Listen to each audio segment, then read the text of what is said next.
Eu quero falar com esse jovem que com 15 anos... É quente isso aí?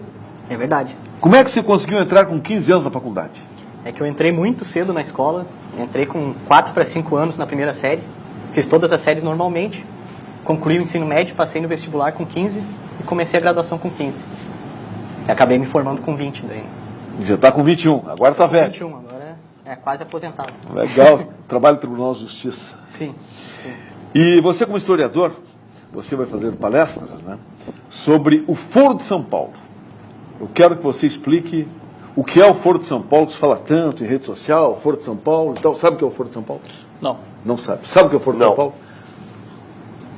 O Rebelato, aquele homem! Olha para a câmera do teu lado aí. Imbecil. Ele não sabe o que é o Foro de São Paulo. Para ver como é importante. Atenção! O Foro de São Paulo, com esse jovem historiador formado com 20 anos, entrou com 15 anos, é um jovem atento aos problemas sociais. Eu vou alertar você para a câmera 28 o que é o Foro de São Paulo, por gentileza. Bom, o grande problema desse tema, que é o Foro de São Paulo, como o Bibo chamou a atenção, é que as pessoas não sabem o que é e tem uma enorme importância para a política brasileira e latino-americana. O Foro de São Paulo ele surgiu em 1990, né, fundado pelo Lula e pelo Fidel Castro, né, foi concebido por eles, em grande parte por influência do Frei Beto também, que depois virou assessor especial do Lula. Né.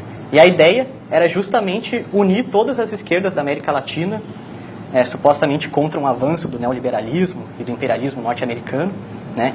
A esquerda na época estava enfraquecida, né, eles já sentiam que, já em 89 eles já sentiam que o Muro de Berlim ia cair, né, e eles iam perder muita coisa no leste europeu e queriam de alguma maneira retomar isso aqui na América Latina com um novo projeto de socialismo internacional. Né. Então a grande ideia deles é criar, e essa é uma expressão que está nas atas do Foro de São Paulo, uma URSAL, é uma sigla que significa União das Repúblicas Socialistas da América Latina.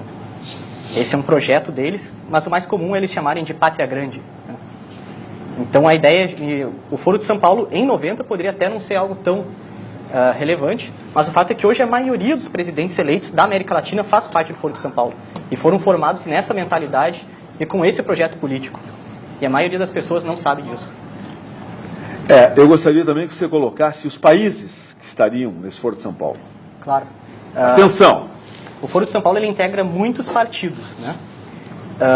Então, dentre eles o PT, que está aqui no poder, né, desde 2002, mas também integra os partidos dos atuais governantes, da Bolívia, do Equador, da Venezuela, né? Aliás, Hugo Chávez foi uma das primeiras grandes vitórias.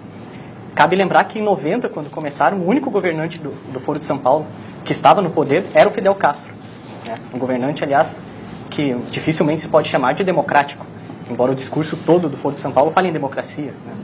Mas isso engana a linguagem, muitas vezes que a esquerda se utiliza, engana o leitor incauto. Essa ajuda que o Brasil constantemente dá para países como Bolívia, Venezuela, bancou o Portimarião em Cuba e por aí afora, tem a ver com o pacto do Foro de São Paulo? Um ajudar o outro? Sem dúvida alguma. Não tem como compreender essas atitudes sem ter essa perspectiva do Foro de São Paulo, porque são claramente pautadas em critérios ideológicos e não em critérios técnicos, né? Isso não sou só eu que estou dizendo, inclusive o Luiz Felipe Lampreia, que foi um grande diplomata aqui no Brasil, né? Inclusive ministro de Relações Exteriores na época do FHC, afirmou que a chave para compreender as relações internacionais do governo brasileiro sob o governo do PT é o Foro de São Paulo. Ou seja, está fazendo uma diplomacia que, na verdade, é uma política partidária e não de governo. E um governo quer apoiar o outro. E quem mais apoia é o Brasil, que é o mais forte, e aí acaba faltando nosso dinheiro. Sem dúvida. Porque manda para outros países. Exatamente. Esta é a realidade. Essa crise está se vivendo. 57% do dinheiro do BNDES foi distribuído para outros países que não fosse o Brasil.